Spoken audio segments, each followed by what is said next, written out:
Hello, কি খবর সবার? কেমন আছো?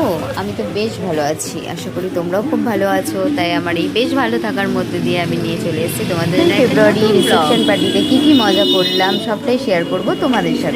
রেডি হয়ে পুরো চলে গিয়েছিলাম রিসেপশন পার্টিতে। অ্যান্ড রিসেপশন পার্টিটা জাস্ট এন্ট্রি গেটটা দারুণ সাজিয়েছে। চলো তোমাদেরকেও দেখাই, তোমরাও দেখো। দারুণ এন্ট্রি গেটটা খুব সুন্দর হয়েছে।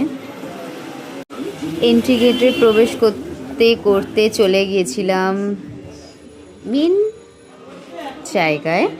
অ্যান্ড দেখো দারুণ সাজিয়েছে, মানে অল অফ গুড, ভীষণ ভালো সাজিয়েছে।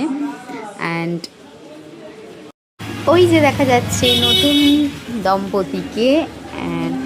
আর চলে গেছিলাম একটু ঘুরে দেখতে যে কি কি স্টল বসিয়েছে। অনেক কিছু স্টল ছিল।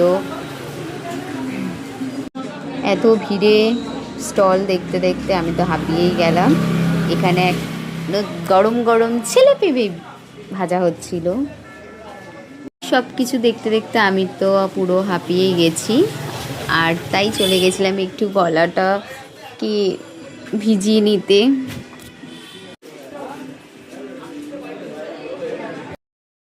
গিয়ে দাদাকে বললাম, দাদা আমায়ও একটা দাও, আমি একটু গলার তৃষ্ণার্তটাকে মিটাই।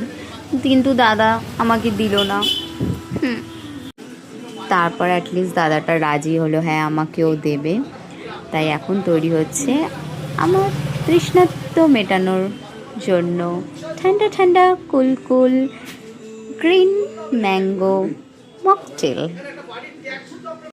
ব্যাস ঠান্ডা ঠান্ডা মকটেল দাদা বানাচ্ছে আর আমি ওটা দেখছি যে কিভাবে বানায়।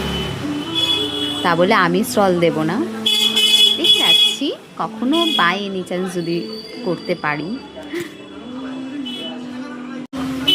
তারপর তো দেখতে দেখতে আমি ভাবলাম যে দাদা কি করছে সেটাই ভাবছি, আমার তৃষ্ণার্ত কি মিটবে আজকেও। দিয়ে দাদা তো ঘুরিয়েই যাচ্ছে কি যে করছে। এটা কি হলো? তৃষ্ণার্ত মিটাতে যাচ্ছি আমার, আর মিটিয়ে নিল দাদা। তারপর ফাইনালি আমার হাতে গ্লাসটা তুলে দিল। আমিও মিটিয়ে নিলাম এক চুমুকে আমার তৃষ্ণার্ত। চলো, অনেক তো তৃষ্ণার্ত মেটানো হলো। তারপরে চলে গেছিলাম, তারপর মাঝে অনেক মজা করেছি, সব কিছু ক্লিপ নেওয়া হয়নি। তারপর প্লেট নিয়ে চলে গিয়েছিলাম